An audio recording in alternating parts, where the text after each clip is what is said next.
선거의 과정이 결과를 통해 이 민족이 분열되고 갈등과 다툼으로 고통받지 않기를 원합니다.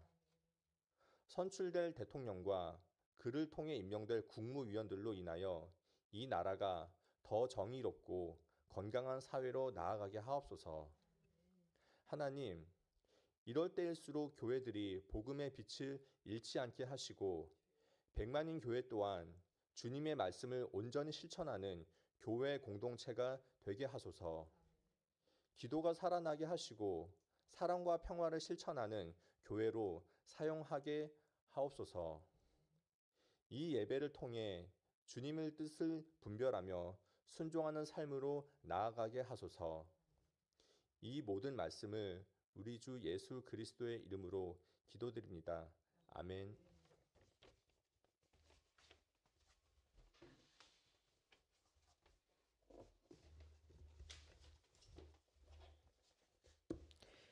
오늘 우리에게 주시는 하나님의 말씀은 시편 51편 1절에서 19절까지 말씀입니다. 시편 51편 1절에서 19절까지 구약성경 839쪽입니다. 구약성경 839쪽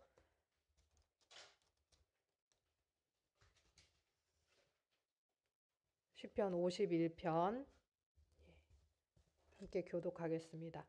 하나님이여 주의 인자를 따라 내게 은혜를 베푸시며 주의 많은 긍휼을 따라 내 죄악을 지워 주소서.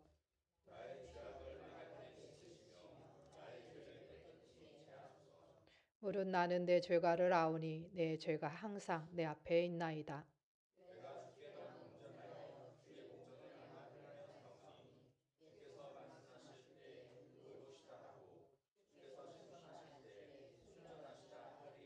내가 죄악 중에서 출생하였으며 어머니가 죄 중에서 나를 잉태하였나이다.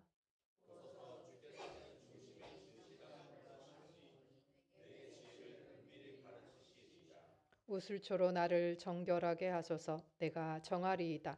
나의 죄를 씻어 주소서. 내가 눈보다 희리이다.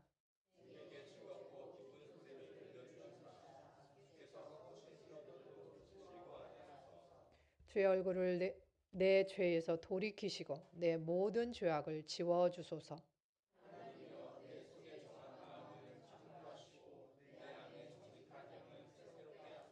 나를 주 앞에서 쫓아내지 마시며 주의 성령을 내게서 거두지 마소서.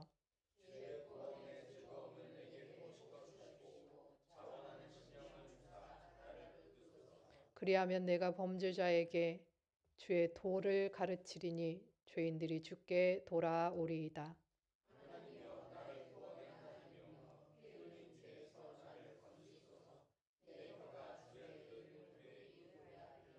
주여 내 입술을 열어주소서. 내 입이 주를 찬송하여 전파하리이다.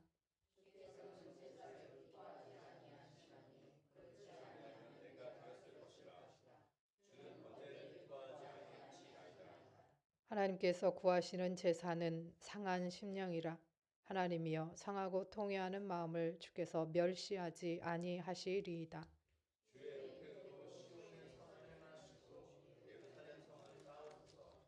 그때에 주께서 의로운 제사와 번제와 온전한 번제를 기뻐하시리니 그때에 그들이 수소를 주의 제단에 드리리이다. 아멘. 이것은 하나님의 말씀입니다.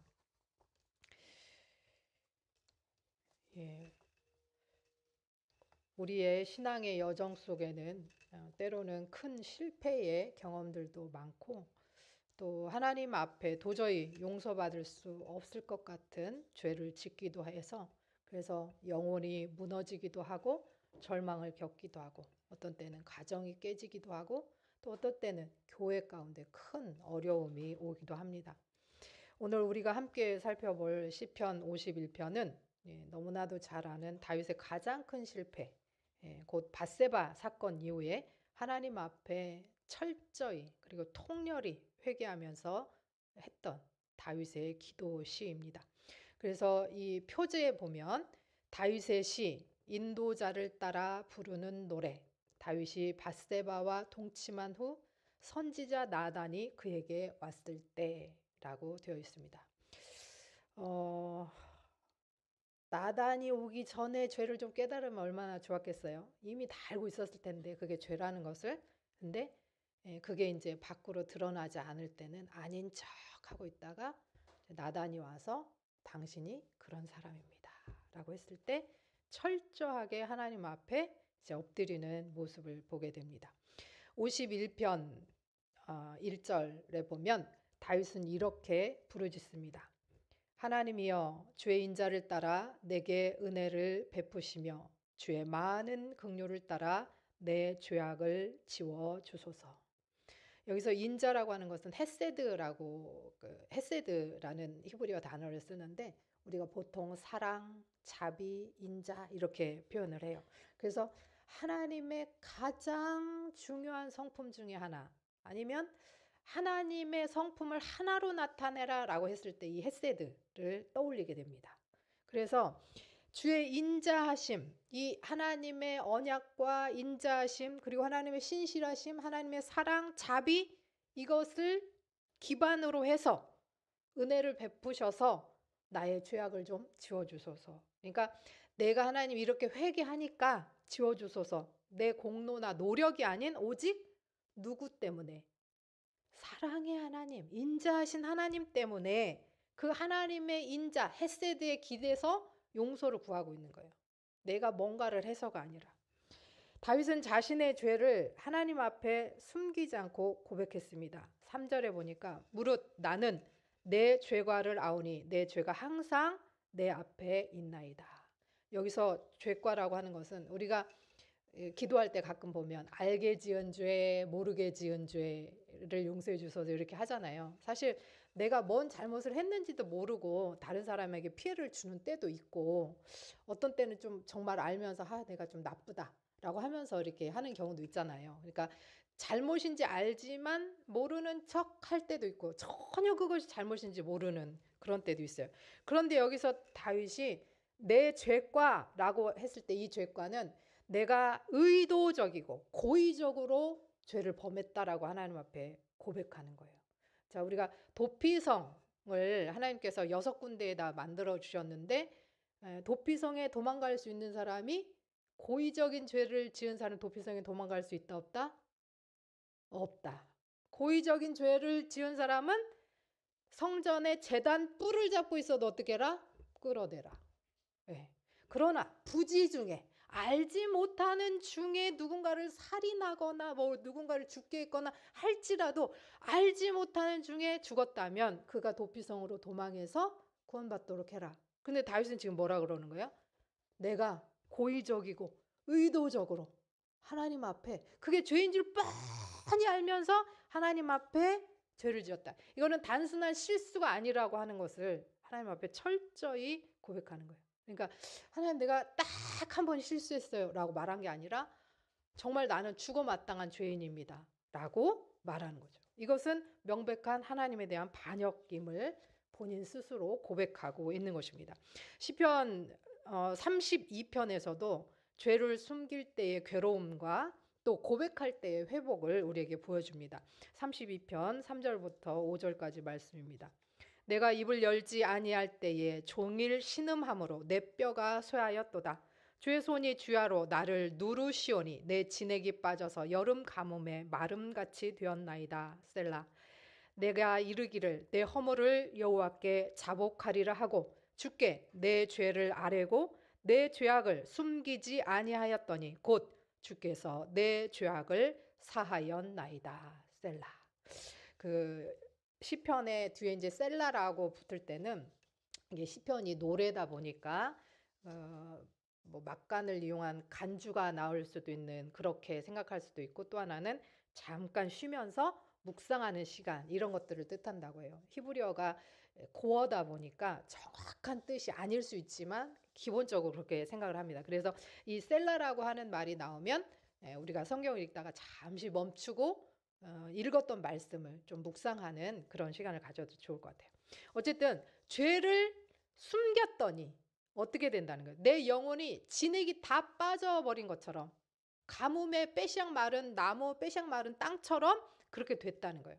그런데 내가 내 죄를 그냥 속 시원하게 하나님 앞에 하나님 잘못했어요 라고 고백을 했더니 하나님의 용서가 나한테 찾아왔다라고 하는 거예요.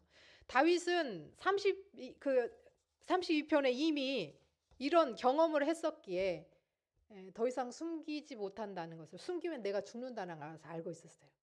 근데 사람이 얼마나 어리석어요. 그렇게 내 진액이 마를 만큼, 여름 가뭄에 빼샥 말라 다 죽어가는 땅과 다 죽어가는 나무만큼 될 거라는 것을 알면서도 그렇게 하나님과 가깝게 하나님 마음에 쏙 합하다고 하는 다윗도 어떻게 해요? 또 죄를 짓고 또 죄를 짓고 그러다는 거예요. 예수 그리스도의 그림자, 구원의 그림자였던 다윗조차도 그랬다는 거예요. 그러면 우리들은 얼마나 더 정말 그러겠습니까? 다윗은 죄의 고백을 뛰어넘어서 하나님이 진정하게 원하시는 것이 무엇인지를 고백합니다. 우리가 지난주에 무엇을 봤냐면 다윗의 기도에서 내가 여호와께 바라는 것 한 가지, 그것을 봤죠. 그래서 주의 궁정에서 주님과 함께 동행하며 하나님과 함께 사는 것을 원합니다 그랬어요. 근데 오늘은 다윗의 이 회개의 기도만 해서 뭘 말하냐면 내가 바라는 것 한 가지는 내가 정말 주님과 떨어져서는 나는 못 삽니다. 그것을 우리가 지난주에 봤는데 이번 주는 하나님이 원하시는 제사, 하나님이 기뻐하시는 제사가 무엇인지, 하나님이 원하시는 그 한 가지가 무엇인지를 우리에게 말해주고 있습니다. 하나님이 진정으로 원하시는 그것이 무엇인지 51편 17절입니다. 하나님께서 구하시는 제사는 상한 심령이라 하나님이여 상하고 통회하는 마음을 주께서 멸시하지 아니하시리이다. 예. 만약에 하나님께서 제사를 기뻐하셨다면 그것을 드렸을 거래요. 근데 제사보다 하나님께서 그런 어떤 그냥 형식적 제사보다 상하고 통회하는 마음을 더 원하신다는 거예요. 자, 사람이 떡으로만 살 것이 아니오 할 때 떡이 필요하다 안 필요하다? 필요하다. 근데 떡만으로는 못 살고 하나님의 은혜로 산다. 하나님의 입에서 나오는 말씀으로 산다. 그거잖아요. 그러면 여기서 하나님이 이 제사를 기뻐하지 않는다라고 했을 때 하나님이 모든 제사를 그냥 기뻐하지 않는다. 그 뜻일까요? 아니겠죠. 상하고 통회하는 마음, 찢기고 깨진 마음, 이 마음이 없는 제사를 기뻐하지 않는다는 거예요. 만약에 그것을 그냥 기뻐하셨으면 나 제사 드리면 돼. 그렇게 했을 거라는 거예요. 근데 기뻐하시지 않는다는 거예요. 그러니까 우리가 19절에서 마지막 절에 보니까 그때에 주께서 의로운 제사와 번제와 온전한 번제를 기뻐하시리니 그때에 그들이 숫소를 주의 제단에 드리리이다. 그러니까 온전한 제사, 의로운 제사를 기뻐하신다는 거예요. 하나님은 그냥 제사가 아니라. 그러면 온전한 제사, 의로운 제사가 뭐라는 거예요? 상하고 찢긴 마음이 있는, 상한 심령, 통회하는 마음이 있는 그런 예배, 그런 제사, 그런 기도, 그런 찬양, 그런 예물, 이것을 하나님이 좋아하신다는 거죠. 전에도 한번 말씀드렸는데 이 상하다라고 하는 것은 깨뜨려지다, 산산조각나다라고 하는 뜻이고요. 그래서 내 자신이 철저하게 무너졌음을 고백합니다. 그래서 통회하다는 것도 똑같은 거예요. 가루처럼 부셔진 이런 거예요. 그러니까 내 어떤 자존심, 내 교만함, 그것이 철저히 무너지고 없는 상태. 자, 도자기를 만약에 제가 이것을 여기다 떨어뜨리면 어떻게 되겠어요? 산산조각 나겠죠. 네, 그 도자기 장인들 중에 깨진 도자기를 이렇게 붙여가지고 새로운 작품을 만드는 사람들이 있대요. 그 깨진 그 선을 따라서 또 새롭게 만드는 사람들도 있대요. 그런데 뭐 그렇게 할 수 있죠. 우리들이 그거 하기에는 어렵잖아요. 그 전문가가 해야죠. 산산조각 나버렸다는 거 우리가. 그렇게 하나님 앞에 산산조각난 가루가 된 것처럼 철저하게 나를 마치 그 깨진 도자기처럼 주님 앞에 엎드릴 때 그 산산조각난 그것을 원형으로 돌이킬 수조차 없는 절망감 속에 고통 속에 그러니까 무너져 내린 내 마음으로 그렇게 갔을 때 나의 무력함, 나의 능력 뭐 이런 것은 다 그냥 아무것도 아니다라고, 나는 무력하고 나는 능력이 없다라고 인정하면서 그렇게 하나님의 은혜밖에 살 길이 없다라고 고백하면서 나아간다는 거예요. 그렇게 했을 때 시편 34편 18절에 똑같은 표현을 씁니다. 여호와는 마음이 상한 자를 가까이 하시고 충심으로 통회하는 자를 구원하시는도다. 그러니까 하나님의 용서와 구원을 이 상하고 통회하는 마음으로 하나님 앞에 번번이 나아가는 모습을 보입니다. 이 하나님께서는 완벽한 상태일 때, 우리의 능력이 출중할 때, 거룩을 유지할 때가 아니라 완전히 깨져버리고 하나님 앞에 다 깨져서 박살난 도자기 같은 상황일 때, 그 마음을 갖고 나아갈 때 오히려 우리를 더 깊이 만나주시고, 만나주실 뿐만 아니라 회복시켜 주신다. 자, 여러분, 우리를 창조하신 분이 누구십니까? 하나님이십니다. 그럼 깨진 우리를 재창조하실 분도 하나님이십니다. 예, 지난주 제가 찬양 중에 되게 인상에 남는 찬양이 하나님만 만나면 끝난다. 예, 그래, 하나님만 만나면 끝난다. 하나님만 만나면 된다. 다 된다. 그 찬양이 참 저한테 인상적이었습니다. 10절 말씀 다 같이 한번 읽어보겠습니다. 하나님이여 내 속에 정한 마음을 창조하시고 내 안에 정직한 영을 새롭게 하소서. 예. 하나님이 우리의 마음을 창조하셨고 우리의 영을 창조하셨어요. 근데 그 마음을 다시 우리의 마음에 정한 마음, 바른 마음, 의로운 마음으로 재창조해 주시고 정직한 영, 우리 안에 있는 더럽혀진 영을 새롭게 정직한 영으로 리셋해 달라고 말하는 거예요. 창조하다라고 하는 단어는 우리가 뭐 세계 최초로 뭘 발견했습니다라고 하는 말은 다 우리가 사용할 수 있지만 그들의 발명과 발견은 원래 있었던 것 중에서 융합시켜서 원래 있었던 것 중에서 뽑아내서 원래 있었던 것 중에서 관찰했더니 나오는 것들이죠.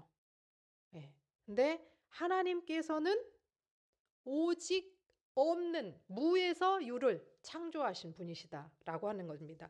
그래서 이 창조하다라고 하는 것은 하나님만 하실 수 있는 것이다라고 우리 기독교인들은 단언할 수 있는 겁니다. 다른 것은 뭐 할 수 있어요. 시험관 아기도 할 수 있고 뭐 수술을 해가지고 또 뭐 로봇 뭐를 끼워가지고 못 걷던 사람 걷게 할 수도 있고 다 할 수 있어요. 그런데 창조하는 것은 하나님만 하실 수 있다는 거예요. 그래서 이렇게 하나님께 다윗이 자기 죄로 무너지고 다 산산조각난 자신을 고쳐주십시오 한 게 아니라 하나님 다시 창조해 주세요. 재창조해 주세요. 새롭게 해주세요. 라고 말한 거죠. 우리의 회복은 인간적인 노력이나 결심이 아니라 하나님께서 친히 새롭게 새로운 창조로 새로운 영으로 역사하셔서 우리를 바꿔주시고 재창조하실 때 가능하다라고 하는 겁니다. 우리는 죄를 품지 않고 고백하며 나아가야 합니다. 그렇게 할 때 하나님께서 우리에게 찾아오시고 그 즉시 우리를 다시 새롭게 세우시고 정말 도자기 장인이 그 깨진 것까지 아름답게 다시 빚어내는 것처럼 하나님께서 우리의 주인이신 하나님께서 우리의 창조주신 하나님께서 우리를 다시 빚어주실 것입니다. 사랑하는 성도 여러분, 주님이 가르쳐 주신 기도가 기도의 모범이라면 다윗의 기도는 우리에게 회개가 무엇인지를 분명하게 보여주고 있습니다. 그것은 죄를 숨기지 않고 철저히 고백하면서 심령을 완전히 깨뜨리고 하나님의 긍휼과 인자와 또 그 신실하심에 의지해서 우리를 다시 새롭게 재창조해 달라고 나아가는 것입니다. 이러한 회개의 자세는 신약 성경에도 분명하게 드러나고 있습니다. 누가복음 18장에 보면 두 사람이 기도하는 장면이 나옵니다. 한 사람은 바리새인. 바리새인의 뜻이 뭐라 그랬습니까? 구별된 자. 그래서 바리새인은 어깨에 뽕이 딱 들어갔어요. 니들하고 우리는 달라. 이런 마음이 있어요. 그래서 하나님 앞에 기도할 때도 하나님, 우리는 일주일에 이틀씩 금식하고요. 막 한 끼 금식하기도 힘든데 이틀씩 금식하고요 하면서 큰 어귀에 나가서 시장 어귀에 나가서 막 큰 소리로 기도해요. 왜? 구별된 사람이라고 생각하니까. 심지어 물컵에 물도 그냥 안 마시고 어떻게 마신다고요? 예, 모기장 쳐가지고 벌레 하나라도 들어갈까 봐. 하나님께서 먹지 말라 한 부정한 벌레 하나라도 들어갈까 봐 그렇게.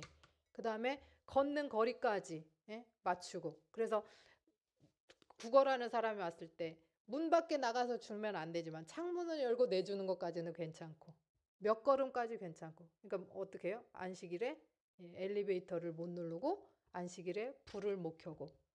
그래서 어떻게 한다고요? 현대의 유대인들조차도 팔레스타인 사람들을 시켜가지고 주일 안식일에는 엘리베이터 앞에 눌러주는 사람을 세워요. 내지는 안식일에는 설정을 바꿔가지고 매 층마다 쓰도록 설정을 한대요. 그렇게 한대요. 이런 바리새인 어깨 뽕 들어가고 아유 니들하고 우린 달라 라고 하는 이 바리새인. 그래서 막 이렇게 기도합니다. 그런데 세리는 감히 하나님 앞에 하늘을 쳐들지도 못하고 고개도 못 들고 가슴을 치며 기도했다. 당시 우리가 제일 잘 아는 세리가 누굽니까? 삭개오. 세리가 아니고 세리장. 세리 중에서도 제일 대빵. 그러다 보니 돈 걷는 일, 세무업을 하다 보니까 당시 로마의 앞잡이처럼 일반 유대인들에게서 돈을 뜯어가는. 그러니까 이제 너무 부를 쌓다 보니 사람들이 친구가 없어요. 삭개오가. 그러니까 예수님 만났을 때 내가 4배씩 누군가에게 긁어모은 게 있다면 갚겠습니다. 라고 얘기를 하잖아요. 그러니까 이 세리는 사실 아무도 상종하지 하려고 하지 않았던 두 부류, 창녀와 세리. 이 두 부류 중에 한 부류인 거예요. 유대인들이 아무도 하려고 하지. 그러니 이 바리새인은 이 세리와 옆에 있으니 얼마나 더 돋보이겠어요. 그러면서 아이고 저것도 사람이라고, 아이고 저것도 유대인이라고 하면서 그렇게 기도한 거예요. 나는요 하나님 하면서. 근데 세리가 얼굴도 못 들고 가슴을 치며 그 앞에 뭐라고 써 있어요? 감히 하나님 앞에 얼굴도 못 들고 감히라는 말을 써요. 근데 하나님께서, 예수님께서 그 기도를 들으시죠. 누가복음 18장 13절 하반절 말씀입니다. 하나님이여 불쌍히 여기소서 나는 죄인이로소이다. 이 기도가 이제 발전해서 이름 없는 순례자라고 하는 사람이 했던 기도에서 사용되는 기도인데요. 우리가 예수 기도라고 들어봤죠. 끊임없이 기도한다. 잘 때도 심장이 뛸 때는 기도한다 라고 하면서 이름 없는 순례자가 하루에 6,000번, 12,000번, 24,000번씩 기도한 기도가 이거예요. 하나님 불쌍히 여기소서. 그 기도예요. 그런데 이거를 이제 우리가 하나님 아니면 주님 죄인인 나를 불쌍히 여기소서. 조금 더 늘리면 하나님의 아들 예수 그리스도시여 죄인인 나를 불쌍히 여기소서. 그래서 숨을 들여 마실 때 하나님의 아들 예수 그리스도시여 잠깐 멈췄다가 숨을 내쉬면서 죄인인 나를 불쌍히 여기소서. 그러니까 소리 내서는 못하겠죠. 숨을 들이마시면서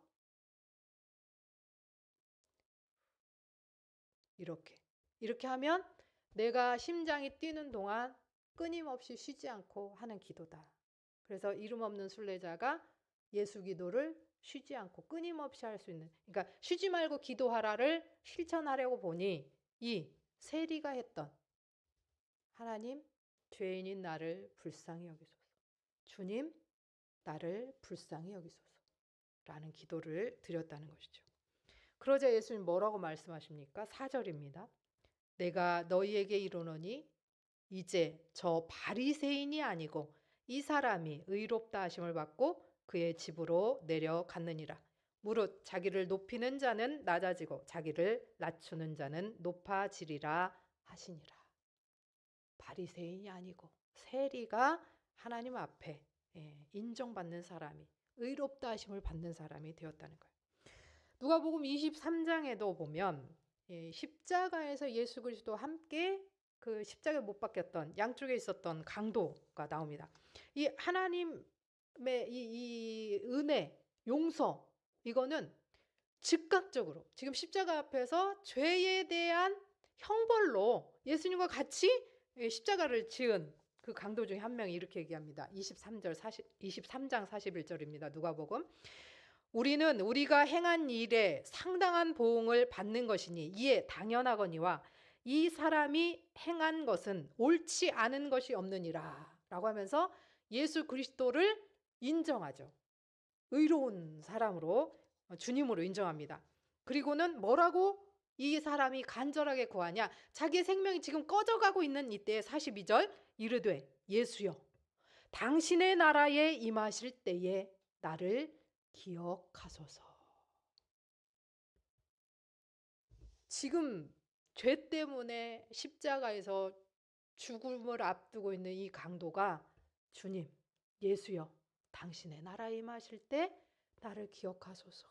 이렇게 기도했더니 예수님의 대답이 뭡니까? 43절 같이 한번 읽어보겠습니다. 예수께서 이르시되 내가 진실로 내게 이르노니 오늘 내가 나와 함께 낙원에 있으리라 하시니라. 이게 하나님의 사랑입니다.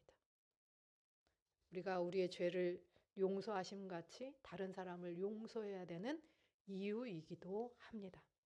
사랑하는 성도 여러분, 이처럼 하나님은 우리의 온전함, 완전함을 원하시는 분이 아니라 상하고 통해한 심령으로 하나님께 나아오는 사람을 원하십니다. 자기 죄를 정직하게 고백하고 하나님의 긍휼을 의지하고 하나님만이 우리를 재창조하시고 새롭게 하실 수 있다라고 하는 그 고백을 가지고 나아갈 때 우리는 구원의 은혜와 회복을 맛볼 수 있습니다. 영국의 침례교 목사였던 찰스 스펄전이 1800년대 사람인데요. 이렇게 이야기합니다. 진정한 회개 없이는 진정한 기쁨도 없다. 우리의 눈물이 기쁨의 씨앗이 된다. 회개는 하나님의 선물이며 그것은 죄로 인한 병든 심령을 고치는 약이다. 설교의 황태자라고 불리는 찰스 스펄전이 말한 겁니다. 그리고 성 어거스틴은 이렇게 얘기합니다. 하나님께 드릴 수 있는 가장 귀한 제물은 깨어진 마음이다. 주님은 완전한 자보다 통회하며 낮아진 죄인을 더 가까이 하신다. 성 어거스틴이 이렇게 말할 수 있는 이유는 뭐냐? 본인이 10대 때 이미 뭐가 됐어요? 미혼부, 그 사생아를 낳은 그런 사람으로 살았기 때문에. 그런데 이 사람이 성 어거스틴이 하나님 앞에 회심하고 돌아오고 나서 고백록이라고 하는 그 회개의 책을 썼죠. 그리고 3,000권이 넘는 신학 서적들을 기록한 아주 유명한 신학자가 됩니다. 그러니 하나님 앞에 드릴 수 있는 것은 내 깨진 마음, 내가 그렇게 방탕하게 살고 했지만 하나님 앞에 돌아갔을 때 낮은 자로 통회하는 마음으로 내 모든 것을 내려놓고 돌아갔을 때 하나님 나를 새롭게 빚어주셨다라고 말할 수 있는 거죠. 그러므로 오늘 우리는 다윗의 고백을 우리의 고백으로 삼아야 합니다. 시편 51편 12절 말씀입니다. 다 함께 좀 큰 소리로 한번 읽어보겠습니다. 주의 구원의 즐거움을 내게 회복시켜 주시고 자원하는 심령을 주사 나를 붙드소서. 아멘. 우리를 새롭게 창조하실 분, 우리의 영을 새롭게 하실 분, 깨지고 가루된 통회하는 마음으로 하나님 앞에 나아갈 때 새로운 출발, 늦지 않았어 라고 말씀하시는 주님 앞에 우리가 주의 은혜로 용서받은 자가 누리는 기쁨과 자유를 모두 충만하게 누리는 저와 여러분 되시기를 소원합니다. 기도하겠습니다. 하나님 아버지, 저희의 마음이 상하고 통회할 때 주님께서 외면치 않으심을 믿습니다. 죄를 숨기지 않고 주님 앞에 고백하오니 우리의 깨어진 심령을 주의 은혜로 다시 빚어주시고 새롭게 창조하여 주옵소서. 정한 마음을 주시사 기쁨을 회복시켜 주옵소서. 오직 아버지 하나님만 의지하며 주님 앞에 나아가고 하나님만이 우리의 창조주, 우리의 구원자, 우리의 능력이심을 믿고 의지하오니 주여 우리의 모든 것이 되어 주옵소서. 예수 그리스도의 이름으로 기도합니다. 아멘. 주옵소서.